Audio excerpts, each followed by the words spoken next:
Motown Rundown. Today's Thursday, August 15th. It's been a while, but we are back. Ryan Rabinowitz, Trent Bailey, Ryan Collins. It's good to see you guys. Fall is right around the corner. Football is right around the corner. I was watching, what was it, Patriots-Eagles tonight. Big time preseason matchup on a Thursday night. So it's good to have that back in the mix. But before we get into it, what is going on? Nothing. You just living life, I basically have taken every Friday off this August, so it's been nice that after Thursday, it's just a weekend. So it's been nice. Yeah, I've been enjoying my time back in Michigan, like hanging out with some high school friends again, college friends again, everything. Like Michigan summer, we talked about a couple weeks ago. It's just the best. So, nothing to report. Life is good. I feel like people in GR, am I wrong, Trent? But people who ever are in GR, start in GR, or even if they go to GV, they just stay in GR because they just like it so much. A lot of them do. They do GR. They go to Chicago. Chicago is the other big city around here that people, because it's only like 2.5, 3 hours away from GR, Chicago. So people go there. Chicago is? I didn't know that. It's not that far. Yeah. It's very close. You just go, you do a Jim Leahy wraparound. You wrap around Lake Michigan. That's all you do. That's funny. No kidding. Well, that's good. Yeah, shit. Trent, like I was saying, I don't know, what would you have done if you had to spend? Well, because you were gone last football season, weren't you? You were in Nashville. Last football season, I moved mid-season from Nashville down to. In fact, my first day in Florida, actually, this is no shit. My first day in Florida was the Lions Monday night game against the Raiders. So, I pretty much split the season in half between Tennessee and Florida. And then Rabs, ironically, the 2 home games I went to last year, not counting the playoff game, which we won, the 2 home games I went to, we lost. We lost to the Seahawks week 2, and we lost to the Packers on Thanksgiving. So that sucked. So I was really nervous going into that Rams game, but we beat them. So yeah, well, I just can't imagine a world in which you were going to be in Florida full time for this upcoming Lions season. That would have been, you would have had the world's worst FOMO watching Brock go to those games. I thought what's it called, Trent? For a minute, I thought you were going to get rid of your tickets, but that's where I went old school Han Solo over my dead body. You get the Millennium Falcon. You don't get them, and I know Collins has never seen. Collins has never seen Star Wars, so that was a bad reference. But it's like Star Wars though. Even if I've never seen it, everyone knows what you're talking about. So no, I got you. But yeah, Rabs, you're right. The price is almost doubled, so that kind of sucks. But it's a price you're willing to pay, which is a good problem to have. Are you going to the home opener? Of course. You want to go? I mean, I'll be there. It's the only game I asked my dad for his tickets. I'm back. We just talked about this pre-show, but I came back home tonight to spend the night because I'm getting my wisdom teeth out tomorrow morning, which is going to be, I mean, who knows? Who knows how I come out on the other side? But the first thing that happened when I walked in the door was my dad's like, "You got to help me get my tickets on my phone." And so I went through all that. I had to reset the password, sends the code to his phone. He's like, "What do I do with the code? Is this my new password?" I go, "No, Dad, 4483 is not your new password." And it's just, I don't know what it is with dads. They've never remembered any password ever. And Trent was saying this pre-show that his mom is worried about her Apple ID. I swear to God, my dad has lost his Apple ID password no less than 35 times and blames it on us every time. Yeah. Because guys, what is it? What it is. No, did someone change my computer password? I'm like, Dad, I've never used your computer, dude. This is immaculate timing because yesterday we had a little snafu with us three because I wasn't getting texts. I upgraded my phone yesterday because my phone just finally conked out. I went to the Verizon store with both of my parents. We all 3 got upgrades, okay? Nice. And just hearing my dad talk to this guy about certain things. My dad couldn't believe that they have a new charging cable for stuff. He's like, "Oh, it's the worst. So my old one's not going to work. I got to get a new, what do I need? I got to get a new cord. I'm like, Daddy's going to help you out. He's going to tell you exactly what you need. Yeah. Do what you got to do. And then, so that's why my mom is freaking out about her Apple ID. The problem with the Apple IDs is like you never have to do your password or really use it. I mean, at least my parents, as far as they're concerned, until you get the new phones. And then like every 2 years you got to log back in and you're like, I have no idea what my password is. And then you go through the whole thing. But no, it's like that, or they got to like download an app so they can get, like you said, to get tickets. Yeah. So I can't download Ryan. I don't know. I can't get this app. I don't know my password. Yeah. It's just. I'm gonna print it out and bring it to the game. I'm like, Dad, they don't do that. Yeah. What do you mean? What do you mean you can't? What do you mean? Oh God. It's fine. Come on. Yeah. I'll go to Will Cole. We'll figure it out. Yeah. Oh my God. Tell him my name. Just give him my name. Take my ID. He can look me up. Purple Shark recap. Can we get into that a little bit? So it's been a while since we've recorded, but very graciously, I was included on the Purple Shark Invitational trip this year. I was invited last year too, but I could not make it for some reason. This year I was in, and sponsored by Ryan Collins and the Ryan Collins Foundation, the Collins family. What a wonderful event. That was unbelievable. It was the greatest time. And I guess, I don't know, Collins, how would you give the breakdown of how this came about and what this is for the people? For people, we should have had cameras. Purple, yeah. Well, Rabs on the way home, because Rabs drove with me, Trent. He's like, I think next year we need a little bit more of a social media presence. I'm like, what the fuck is happening? And everyone's like, immediately like, no. Dead serious. He goes, I think we need a little bit more. And I'm like, what? That was that. Yeah. But everyone's like, no, it's more of like an off the grid. No, it's not. But it was funny though. It just made me laugh. I was like, what are we broadcasting? But it's Purple Shark is the name of my fantasy football team, and that came from, I think, the first tailgate at Michigan State. I was so shit-faced. We were playing Flip Cup, and I was like, we're the Purple Sharks, you're the Sidewards Hats. So I've adopted the name Purple Sharks forever. And like I always make jokes how like, oh, he's a purple shark. Like he's in my coaching tree. Like that's kind of how this thing's kind of evolved. And my parents have a place. Trent, it's not that far away from where you're at. It's probably like an hour 20. Well, hang on. Didn't you guys play St. Ives? Yes. Yeah. That's over here. It's literally, it's literally 5 minutes from St. Ives, Trent. Okay. So that's like an hour away, I would assume. Yeah, an hour north. Yeah. Yeah. So my parents have a place over there. Last year we did a buddies thing, and it's mostly my high school friends and a couple college buddies and whatever. But I wanted to do the whole thing kind of came from the fact that my dad has done like a Ryder Cup thing with his buddies my entire life. Okay. And I knew I was never getting the call to do that. So I kind of had to make my own thing. And there's so many good golf courses around the thing. So we started doing it last year. And I think we had 16 last year and we did 20 this year. It was a lot of fun. Good vibes.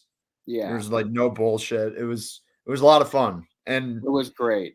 Yeah. It was a little bit more competitive than it was last year. Super tight. I think we only won by half a point. We did. But it's just it was fun though, because everyone's super into the golf part and stuff. Like I have and it's a different collection of like maybe the normal people that you would have at something like that. You know what I mean? It's not like, let's not bury the lead. You guys won. You won. Yeah, we did win. Our team did win. Rabs had 3 points. Yeah, I did. I was 2-0-1 on the weekend. Thank you very much. Rabs played great when we played, but yeah, it was a lot of fun. I mean, Rabs didn't speak to it, but it's a good thing for a lot of my high school buddies and stuff. And tomorrow we got another thing like this. It's just an excuse to get together and have a group chat for the year and stuff. And so don't lose touch with certain people, because if we didn't do stuff like this, I don't know if like how often I would talk to like, you know what I mean? It's a good, excuse. It was like, and I said this, I think to you, Collins, like I have a lot of friends that play golf, but for whatever reason, like the crossover of the groups doesn't really match up to where I could pull like that many guys to go on a trip like that. So it's always been frustrating for me because I'm someone that loves that kind of stuff, but I've never really had a group to go do that with. So walking into it, and I knew a couple people like I knew Will obviously, and I'm trying to think of who else, like Dom, a couple guys that just you like knew a lot. It was most of my roommates from college that you kind of knew. Yeah, like Trent knows a couple. Yeah, which was great. But you walk in, and we were like somehow we were like some of the last people to get to your place that when we got up there, and there's just like literally 20 dudes hanging out in there, and like everyone knows each other, and I'm walking in trying to introduce myself, and then it was great because I probably ended up talking to Truba for like 3 straight hours, just like him and I were going at it, which was. But I thought you were gonna make out on the couch. Just the cool. It was just like the coolest collection of people. Like everyone was cool. Like just everyone shared a lot of common interests, and the golf was like it was the perfect balance of guys that were there for the golf, but everyone had a good time. Lot of cans at the end of that whole mess. Like I've never. It was a wasteland. I've never seen anything like it, and no one was like too banged up at any one point either. No, there was a call. I mean, what's it called? At the end of alternate shot. So we played 72 holes, Trent. So like it's like if you're gonna play this thing, you got to be like kind of committed to spending a decent amount of money, and like you got to be like you got to keep it good, but you got to like be able to play a little bit. So. But and the thing about it, if you're gonna spend, I mean, we spend a decent amount of money on golf. So you're not really going to get banged up at those courses. But the second round of Saturday, I think everyone was pretty tuned up. But other than that, alternate shot was But it was a lot of fun. I'm already thinking about next year how to make it better. It's like it's like honestly, it's like a nice little getaway though. Because it's like not too much, it's not too little. It's perfect. So no, it's like the simplest thing in the world. Like you literally just go up there and play golf and drink a lot of beers and high noons, and then like we grill and that's it. And it was perfect. Yeah, it was great. Absolutely phenomenal. So that was Purple Shark 2024 champs, part of the championship team. Proud of it. I think I pulled my weight too. I was a little bit nervous of that too. Because Collins was pumping me up going into singles. He's like, "I need you," and I'm like, "I don't want to hear that." Because when the lights are bright, nobody does less when the lights are bright. Trent, you'll laugh at this, Rabs. So Rabs, the entire first night, he said, "I want the first tee shot." Yeah, I did. Yeah, he said, "I want the first tee shot," and like, and I already knew that me and him were gonna play the first day, just to like our vibes group and stuff. I've never played with Rabs before we played either, so it's a lot of fun, but. We're like, okay, Rabs, you're first off the tee. Like we were the first group. And since we were the first group and we had 5 groups, Trent, nobody was watching except our group.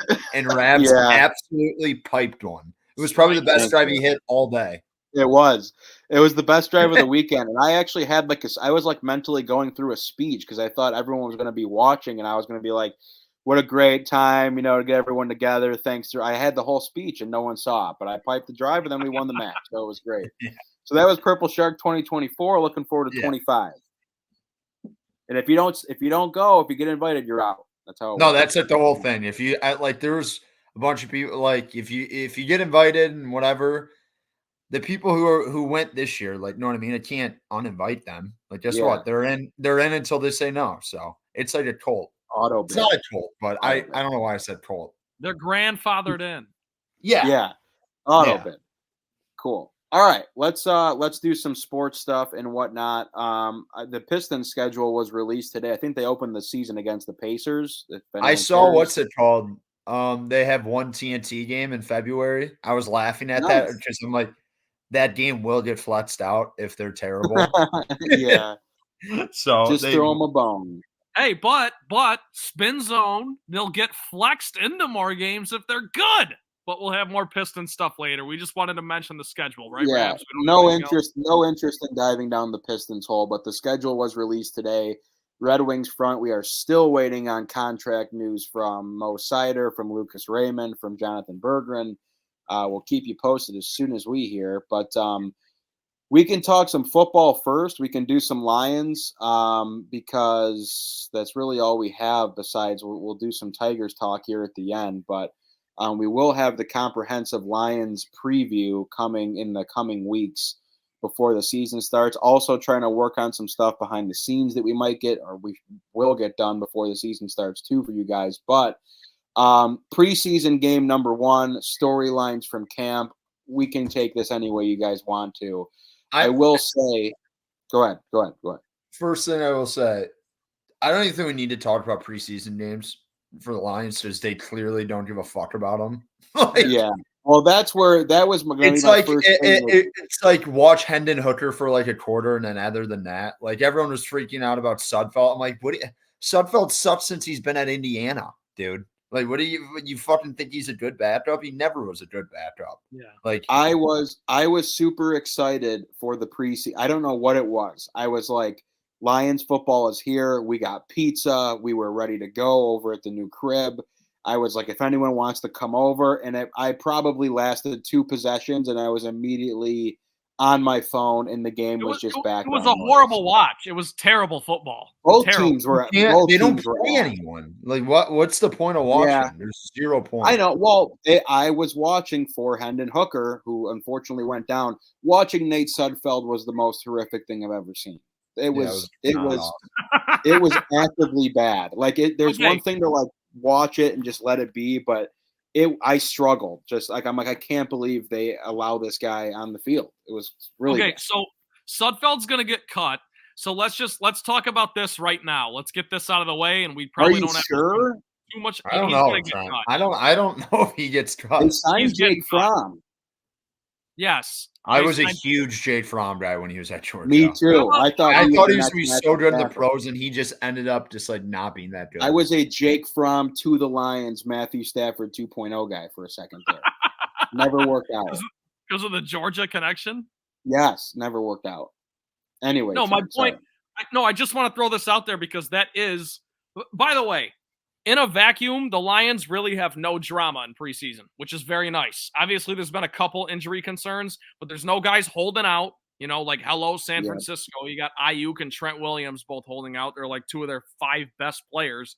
The Lions don't have any of those problems. There's no position battles that really matter. I mean, like, you're maybe looking at, like, who is going to be the cornerback 2 or 3. But, you know, for the most part, they're like, all right, Carlton Davis, Ennis Rakestraw, and Terrion Arnold, those are like the guys we're rolling out there. And then Amik Robertson's your guy. So I just say that to say this, like the biggest drama, quote unquote, is like, who's going to be the backup quarterback? Is it going to be Hendon Hooker? Is it going to be Nate Sudfeld? And it's like, dude, if that's your biggest problem, you're sitting pretty.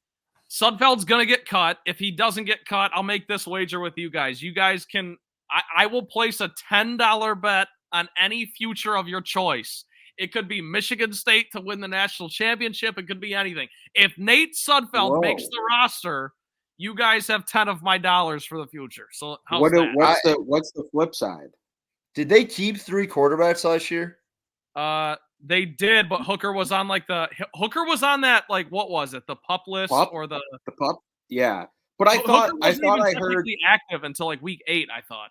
Correct, but we're going to have to double check this, Trent, because I thought I heard that teams are now allowed to keep 3 quarterbacks. Yeah, so I think Sudfeld will be on the team. I know you're trying. Old rules, he's probably cut, so I'm not. Yes, it was just a shame because I literally turned that game on to watch Hendon Hooker, and I was actually like excited to see him play. And he was whatever. He played 2 possessions, so it's hard to really. To judge anything, he let him on their longest drive of the game, 88 yards. Well, because Nate Sudfeld, I don't know if Nate Sudfeld completed a pass. It was some of the worst shit I've ever watched, and the guy's been in the league for forever. But it was clearly the plan to play Sudfeld the entire first half and then Hooker the entire second half. Sure. Obviously, it got cut short, but I thought that was clearly the plan. So. Like you said, Rabs, the Lions don't give a shit about preseason games, so there's no reason to get worked up about this. I just wanted to bring that up because I think it's a storyline moving forward that we can continue to monitor because, like, last year you had Teddy Bridgewater. You know what I mean? Like, you were confident that if if Jared Goff, heaven forbid, goes down for like 2 or 3 games in the middle of the season with a hamstring or an ankle or something, like you can bring Teddy Bridgewater in and he can probably beat like the Tampa Bay Buccaneers or something like that, right? So now you don't have that. You unfortunately don't have that with Nate Sudfeld. You might have it in Hooker, but you don't know because you haven't seen enough. So I think that's the biggest storyline. Like I said, and I'll shut up here, is if that's your biggest question mark in camp, life is good. I will say MVP of preseason game 1, Jake Bates. What a leg. Nice to have a kicker. We'll see. I mean, they're not going to fucking use him anyway. So I know, which is a shame, but that was nice. It is whatever. I'm trying to think in terms of, before I get into player personnel, did we like the uniforms? Yeah, they look great. A lot of blue. I have no doubt. Out there. They look incredible. Look great. Love the helmets. What is the position group? I'll ask you two-part question for each of you guys. What is the position group that you are most concerned about, and who is the player, if you even watch the game, who stood out to you the most in preseason action that you're like, you know what? This guy could be a piece. Well, I think everyone's been talking about Levi, the guy they took. What was he? Yeah, I don't know how to say his last name. NC State guy. But everyone at camp's been talking about him, that he's like a change guy, which would fucking help so much. They need help on that interior defensive line. I think like Hutch having a really good year last year and McNeil being really fucking good last year. And Pastel kind of came on at the end there. Kind of like the defense wasn't that good. Like, you know what I mean? Like the defense really wasn't that good all year. And it kind of feels like that's going to be a strength now. You know what I mean? The way they talked about it at camp, it feels like they're going to have the opportunity with the new rookie cornerbacks. I know Mosley goes out seems like he'll probably be out until like week 12 or even that more. Long? God, that's a crushing blow. I mean, he tore his pec. I mean, that's not crushing. He wasn't going to start anyway, but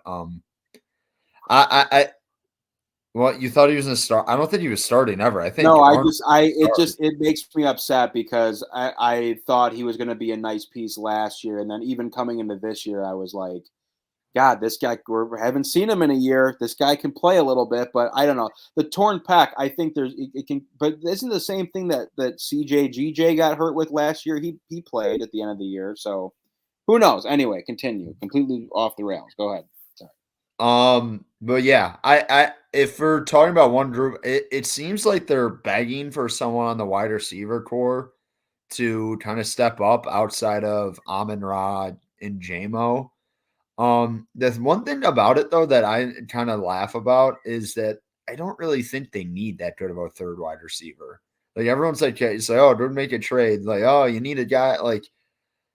Well, can I throw this in there too? I think you'll agree with me, Collins. It's like Khalif Raymond's pretty good as a third option. Yeah, he's fourth option if you count Laporta, right? No, 100%. That's what I was trying to get at, Trent. That when you have Gibbs, you have Montgomery, you have Laporta, you have fucking St. Brown, you have Jameson Williams, who I'm assuming is going to be pretty solid this year.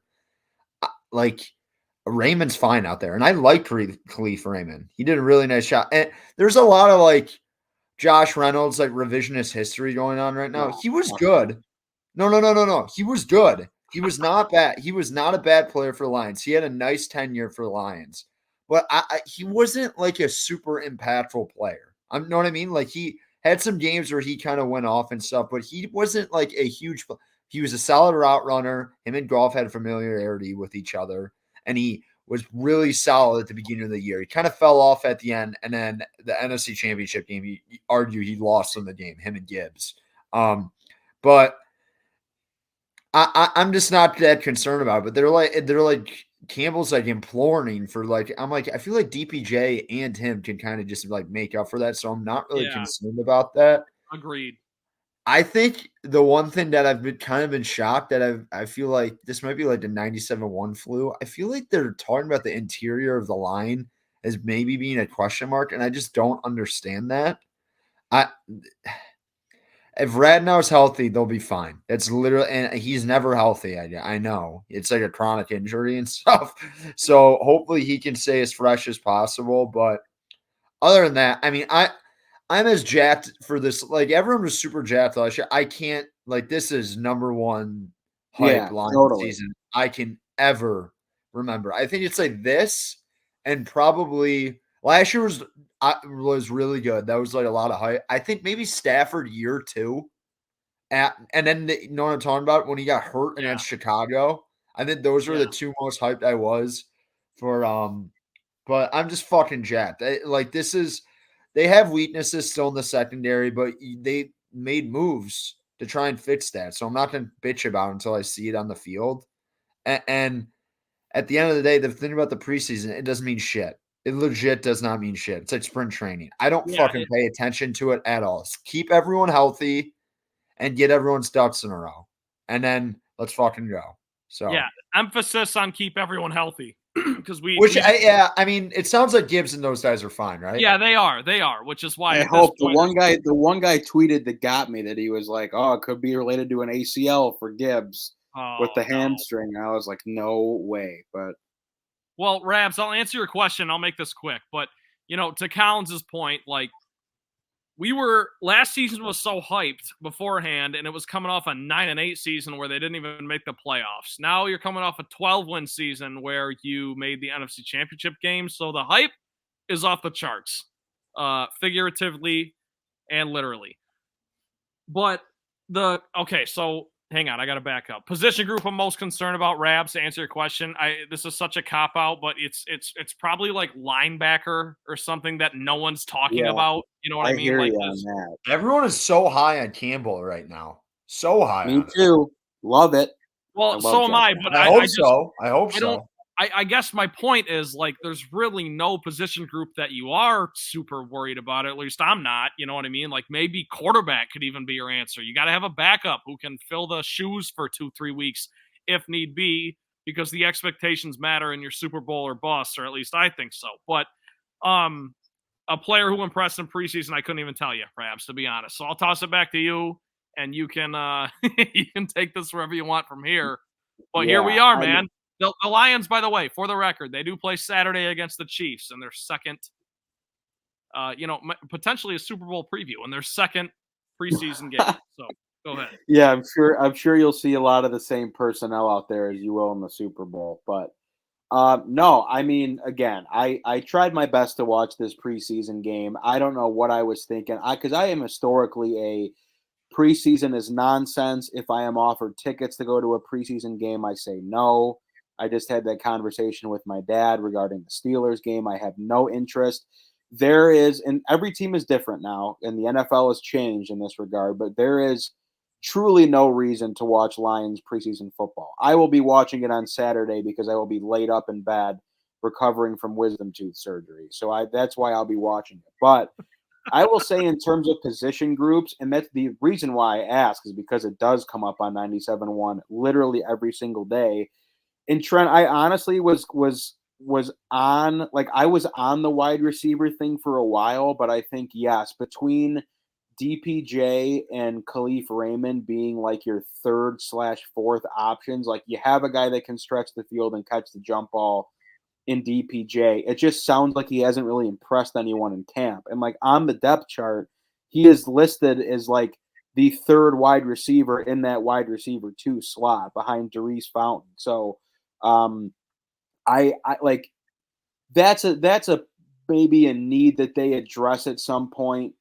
I don't know if it's necessary to trade for someone because I kind of look at Sam Laporta is your wide receiver 3, and like Jahmyr Gibbs is going to catch a shit ton of balls. So I would just like to think that Ben Johnson and that offense is going to be able to curate and utilize the weapons in a way that maybe you don't have a true wide receiver 3, but it's not necessary to use them if you have Jahmyr Gibbs on, playing 3 downs alongside David Montgomery as a receiving back. No, that's a great point. I just quickly want to add, everyone's talking about this Chiefs team that just won the Super Bowl, right? And they're like, whoa, they did it without great receivers. It's like, dude, cry me a river. They had Travis Kelce. So that's a good point you bring up about Laporta is like, this isn't 1985. Like the tight end position is not strictly blocking. Like these guys are running routes and they're like your second leading receiver if you got a good one, Right.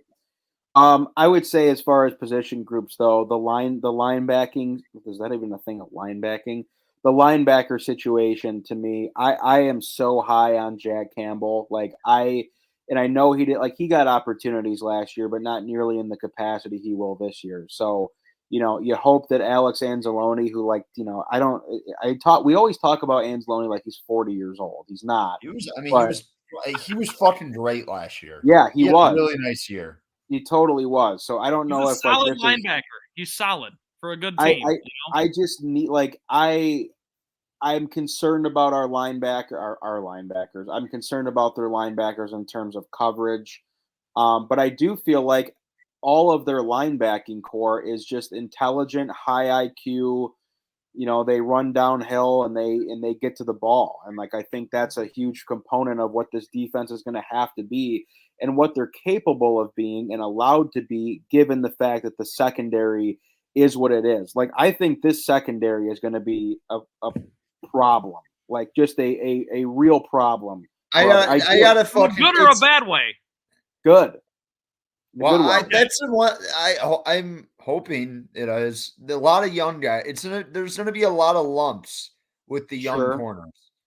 They're unless you're an elite guy, and maybe Arnold turns into that, which I hope. I'm not gonna fucking act like it. It is a very small percentage a cornerback is good their rookie year. You know what I mean? Yeah, they have flashes. I remember Jeff Okudah was a healthy scratch week one. Darius Slay was fucking awful as a rookie. He was. He was sucked. So, but I want to bring this up too, and not that this matters a ton. And I hate to be the prisoner of the moment guy, but we're kind of gonna find out right away. It's Puka Nacua, Cooper Kupp week 1, and then week 2 it's Chris Godwin, Mike Evans. So if those guys are getting absolutely torched, is it cause for concern? Not long term, but in the short term, as far as how much they can impact this team this year, then yeah. So we'll find out. We'll talk about all that. The thing about Campbell, it's all coverage. It's literally all coverage. He's just got to be better in coverage. He was great against the run. You can see the athletic ability there. It's all coverage, and it seems like they're super high on him this year. I'm hoping that's the case. I'm hoping the one thing with the defense. The fucking scheme is so fucking predictable last year at some points where they literally would fucking know what I'm talking about. It's like we blitz Anzalone every third down. Well, he's got no business being anywhere else on the field than in the backfield. No, but I'm just saying, hopefully that they feel comfortable enough with their front four that they are able to do a little bit things more creative and you're able to cause more turnovers. But it's kind of hard to complain about the Lions after the way they played last year and what Holmes and Campbell and what everyone has fucking done. And they're not playing anyone in the preseason. There's not really any, is there one position battle? I can't think of one. So it really is just for the third wide receiver spot and probably which doesn't matter. Legit does not matter. You have 2 all-pro caliber players in Laporta and St. Brown. You have a first-round pick in Jameson Williams, and you have I think you have the best back combo in the league. It shouldn't fucking matter who your third receiver is. So yeah, I'm fucking jacked. I can't fucking wait. Yep, it'll be exciting. Lions Chiefs at 4:00 on Saturday. Then Mahomes and them are playing the whole first half. Do you see that? Are they? Well, that's the thing. That's what they do. That's why I don't hate that. It makes sense. If you're I've come around to the fact where it's guys are gonna get hurt regardless week 1, week 2. You might as well get it fucking out of the way.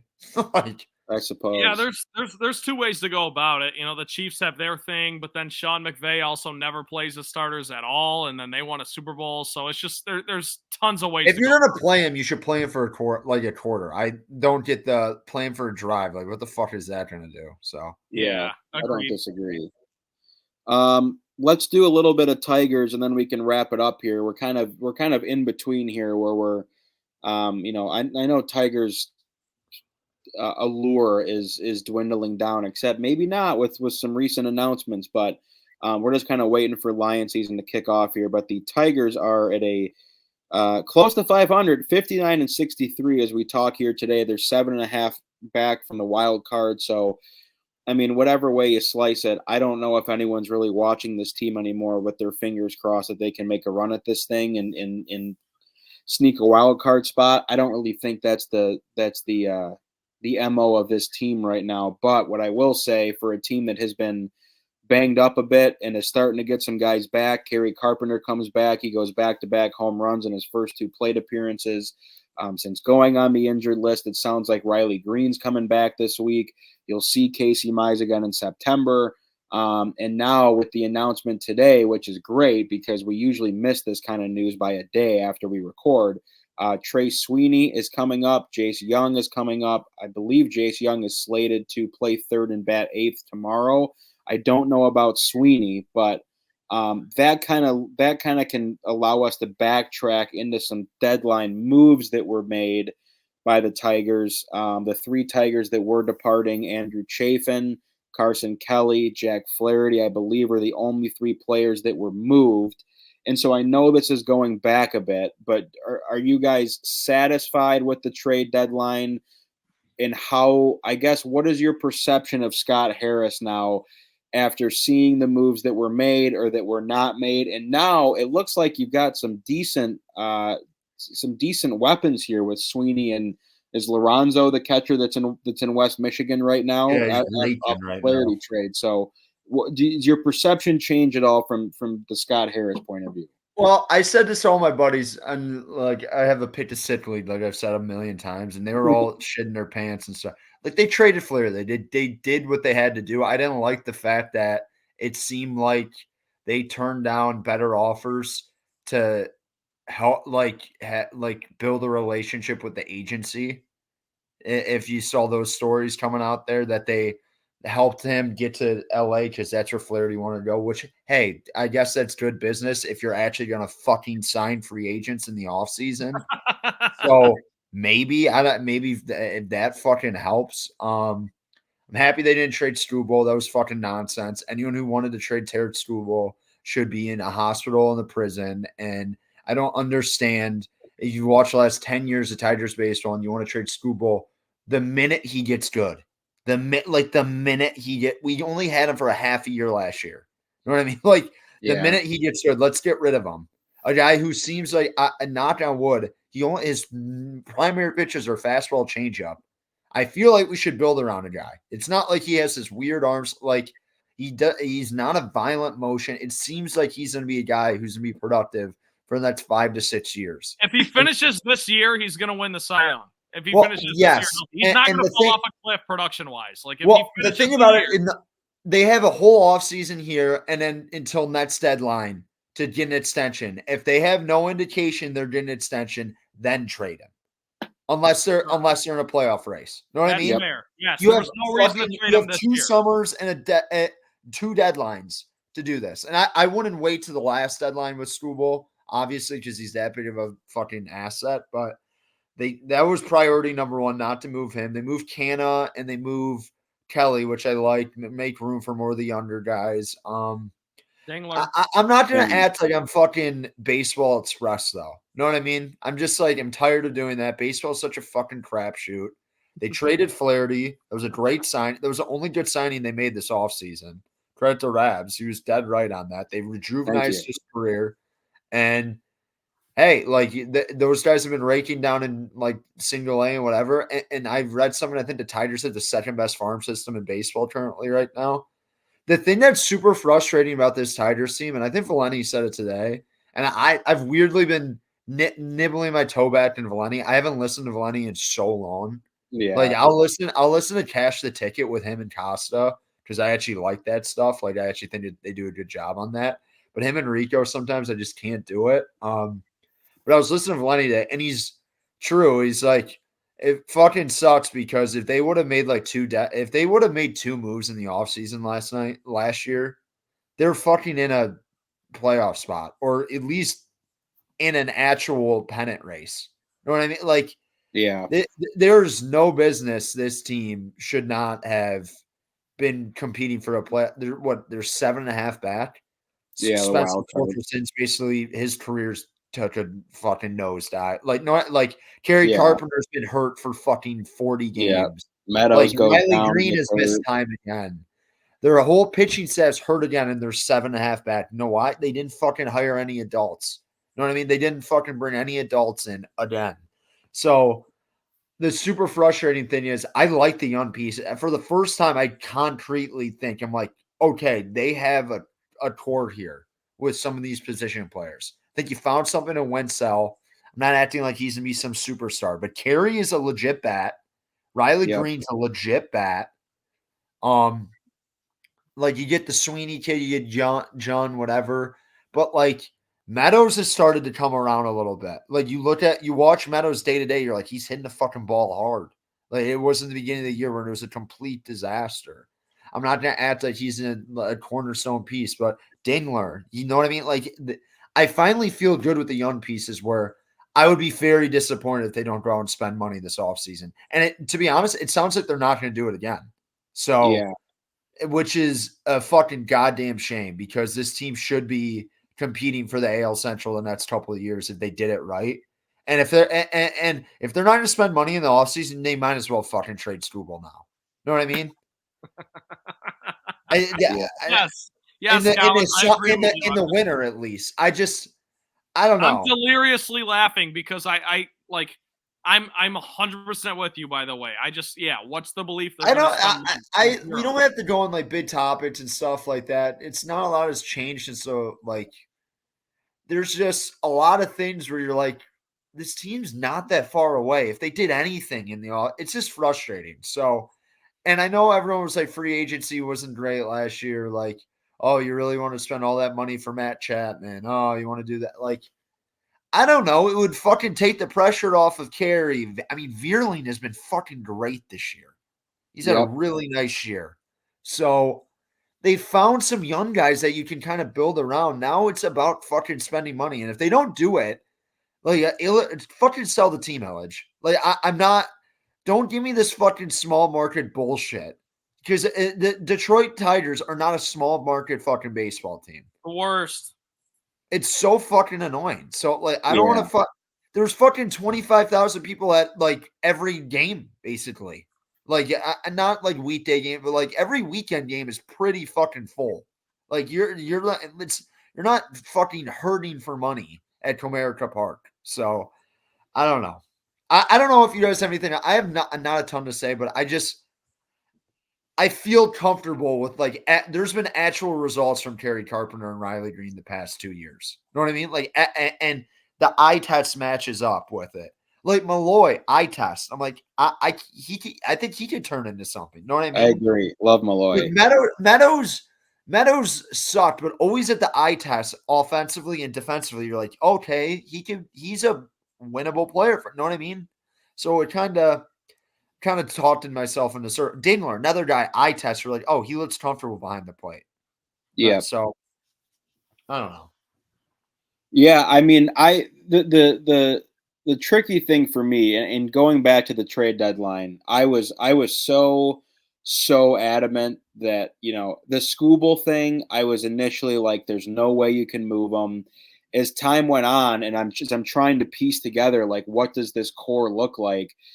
I just started to kind of put the pieces together of, you know what, if they really feel like this team's time to shine is when Max Clark comes up in 2-3 years and Job comes up and McGonigal comes up, then maybe you listen to offers. I mean, Job's got to be up next year, right?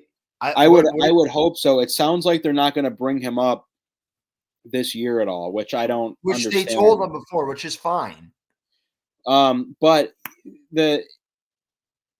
whatever, the Skubal thing we can move. I mean, it's not even worth talking about. They didn't trade him. I'm fine they didn't. They probably shouldn't have. But I'm glad they moved Flaherty. I just got initially at the deadline, I'm always a big proponent of, if you know guys aren't a part of the future, if you know you're not bringing them back next year, get a deal for something, for someone. And that's what I feel like they did with a guy like Andrew Chafin and Mark Canha.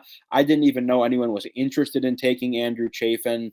But I appreciate the fact they did things like that. I don't know what the roster moves are supposed to look like with these two guys coming up tomorrow.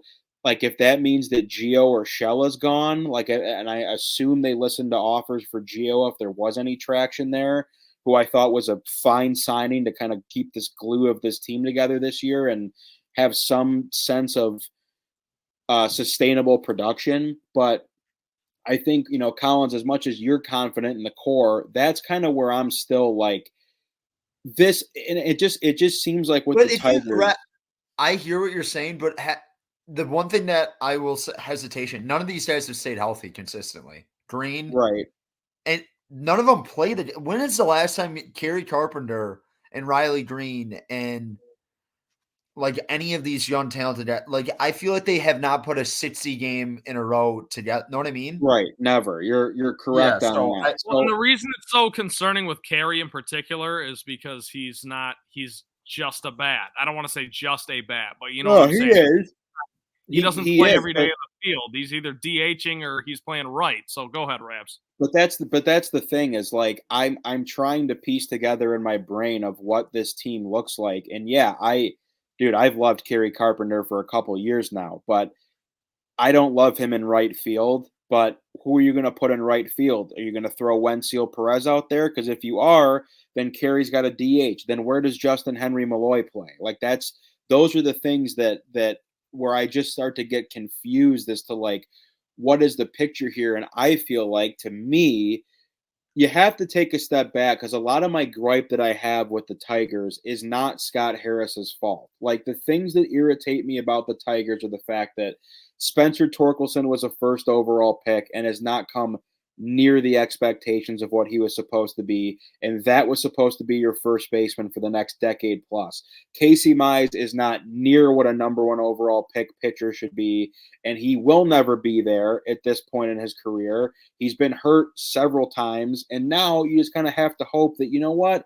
He's a good fourth, fifth option in your rotation. Guys like Matt Manning that have been here for forever that are, their ERAs are floating above 4 and now he's hurt again. And it's like, you can't fault Scott Harris for those things because those aren't his picks. And he's in a spot where he has these young assets, and I use the term assets lightly because what is your return for a guy like Torkelson if you move on? But he has these assets that he's probably trying to play the game of like, you know what?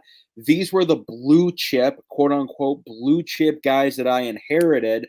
I at least have to see some of this through. So I appreciate the fact that a guy like, Sweeney that he goes out and gets with in the Flaherty deal, like that's a guy I thought nothing of. Like I truly between Lorenzo and Sweeney was like, you know what? They had to move Flaherty. And of course, is typical Tigers trade deadline. It's like the last trade to go, at like whatever. At the deadline's at 6, the trade gets done at 5:59 p.m. And I'm like, they got fucked. They didn't get who they wanted. They just had to make a deal. But clearly it's panned out to the point where you're now seeing someone play on the left side of the infield that is a Scott Harris acquisition. So I'm trying to not muddy the waters with who belongs to who because I still do believe that there is another year or two of Scott Harris figuring out who fits where and who's going to play where every single day because the reality is a guy like Akil Baddoo probably doesn't have a place on this team next year. It's probably time to move on. He's done. He's done. Like a guy like McKinstry, his time is done. Abanez, we're starting to move on. I think McKinstry probably just got cut if John and I would assume so. He's being DFA'd. So that's just, those are the things that I'm still waiting to see because, to your point, Collins, like, yes, I understand that, now we start to put these names together, but like, am I really going to judge Jace Young off of the half a year plus the year next year that he's going to play? Like, you're going to have to give him a year. You're going to have to give Sweeney a year. You haven't seen McGonigal yet. You haven't seen Clark yet. So it's going to be another year or two for me until I can really put my foot down and go, you know what?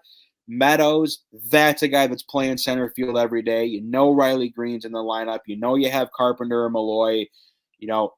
Can you roll out Spencer Torkelson? Because if not, I don't know what your option is at first base. Is it Cole Keith moving to first? Is it Young going to second? Is it McGonigal? I have no idea. But to your point, Collins, now I at least feel a bit more comfortable that I am willing to turn my TV on and watch guys like Jace Young and Trey Sweeney play tomorrow and watch Dylan Dingler get swings and Justin Henry Malloy. But it just feels to me like not like we are in another rebuild, but we are still back at like square 1 to 2 of, okay, it's time to let some of this young talent go and see what they're made of. And let's see where we go from there. Other than that, I mean, again, you can play. That's what they were doing on 97.1 is the what if game. You know, what if Spencer Torkelson was just average? You know, what if Kerry Carpenter didn't get hurt? What if you don't sign Kenta Maeda or Maeda pitches really well this year? Like, there are still so many question marks. Like, I don't know what they're doing with the pitching rotation next year. I'm not going to watch Kenta Maeda go out there and pitch every fifth day. I'm sorry, but between Skubal and Olsen, and you hope you have a healthy Mize, like, you don't have Flaherty anymore. And that's why, like, is Montero really a piece of this? Like, I have no idea. So with all that things, I would do Matt, like, his time is probably done too, dude. The guy's hurt every year. I've had enough. And I've defended Matt Manning. I've got a shirt with his number on it. I've defended Matt Manning for years, but it's time to move on, you know? So I don't know. I appreciate the fact that Scott Harris is allowing the younger talent to go. I believe there's reason for optimism. I'm just not anywhere close to being like, yes, now they're ready to compete, because they're not, because they're still young and these guys got to get reps and probably should go out and spend. Ravs, I'm not saying they are ready to compete. I'm just saying, like, if they went out and spent, you know what I mean? They're ready to spend. They're ready to spend. Like, what are you waiting for? I think the clock has officially started on Scott Harris now. Like, here we go. Yes. We have, like, it's a younger core. This is what you like. You know, even a guy like Vierling, dude, I'd love to have Vierling come off the bench for the next 5 years. Absolutely. Like, I'm so cool with it. So we'll see what happens. But Javi Baez, hottest player in baseball right now. Thank you very much. Glad to see a resurgence of his career. I'm sure it'll stick. Mago. Yep. But I don't really have anything else for the Tigers. I am watching the Tigers in preparation for the next year or two. That is my Tigers watching and the motivation behind it right now. Other than that, I'm ready for football season, and we will have a bunch of stuff for you coming up on this podcast. We'll do the Lions season preview. We always give our record predictions. We'll get the picks back in the mix. Again, some more exciting things coming up. But before we close the show, because this is going to come up on us fast here, Michigan State football insider Ryan Collins, what is the outlook this year? How do we feel? 7-5. If they don't go 7-5, it's a disappointment. Anyone who thinks, Amen. The win total. What about 6-6? What about 6-6? That'd be fine. It depends who they beat, though. If they go 6-6, but that wouldn't be a disappointment. You know what I mean? I think I'm tired of the expectations being so fucking low. Like, it's fucking Michigan. Me too. Like, they're not fucking Eastern. And this is the one thing I will always agree with Lenny, where there's this like, oh, D'Antonio's gone. Like, oh, now Michigan State's going to become Minnesota, or they're going to become these. People actually fucking care about Michigan State football. It's a top 15 revenue program in the country. Like, it's a big time football school. They have big time NIL. Like, go out there and Jonathan Smith's been paid $8 million. Like, go out and win fucking 7 games. I get the depth is not there. The thing about this year is the schedule's super manageable, except for a 4-game stretch. They're probably going to lose 4 games in a row, and it's going to be how are you after that? After they play. Is it Ohio State, Oregon, Michigan, and Iowa? Correct. And they play Ohio State at home on a Saturday, and then they have to go play in Eugene on a Friday night. So short turnaround against the 2 best teams in the conference. They got dicked by the scheduling there. If you go 1-3 there, though, Collins, if you go 1-3. Well, the thing is, everyone is kind of counting that. Everyone is just kind of chalked up the Michigan and Iowa games as losses too. I just don't see that. I don't think Iowa's that good. Agreed. I think that I honestly think by that game, I think Michigan State will be favored at that Iowa game if Childs is who I think he could be. And I just don't think Iowa's very good. Their defense is going to be good again. Their offense sucks again, I think.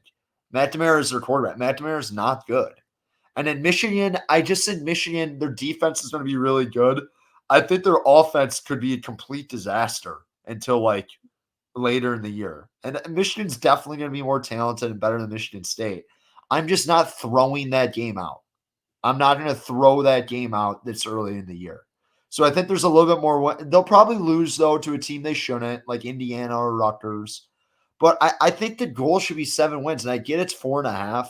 And that's a lot because the schedule and the depth. Yeah, smash that over, by the way. Smash that. Well, I mean, the odds are like they're minus 160. So it's like it's stupid. So it's gonna move to 5 eventually.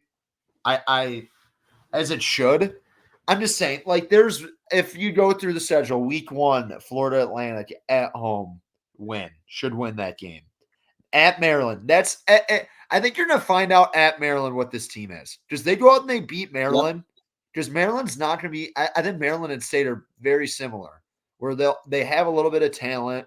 The depth isn't really there, except State's had a better quarterback. But other than that, like Maryland's had some really nice recruiting classes for Maryland to have. Like I'm pretty sure they've been in the top 25 the last 3 years.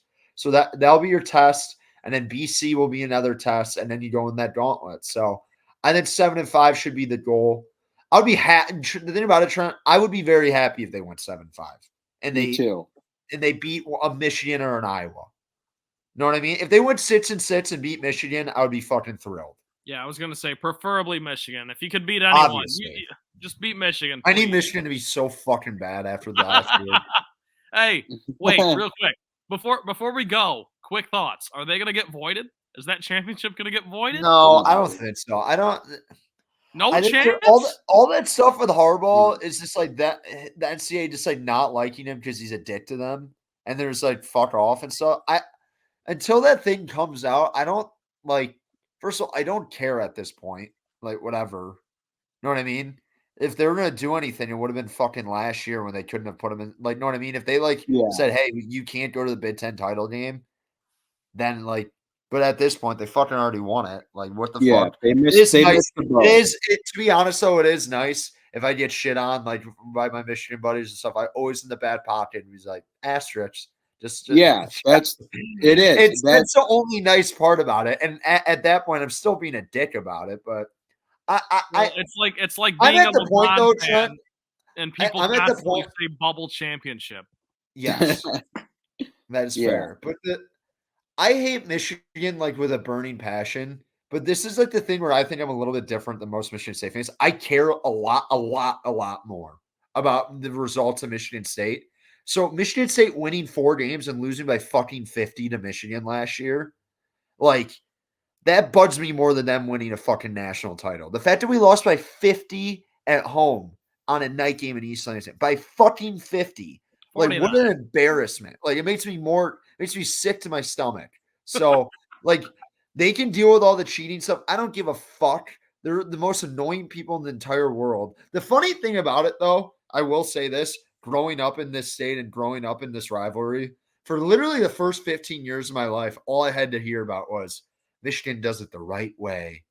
Michigan, man, win with integrity. We don't cheat. We don't do any of this stuff. And now that it's like kind of flipped on them, that it's like, oh, they were kind of cutting some corners and like whatever. And they're like, fuck the Big Ten. We'll leave the Big Ten. We'll do the SEC.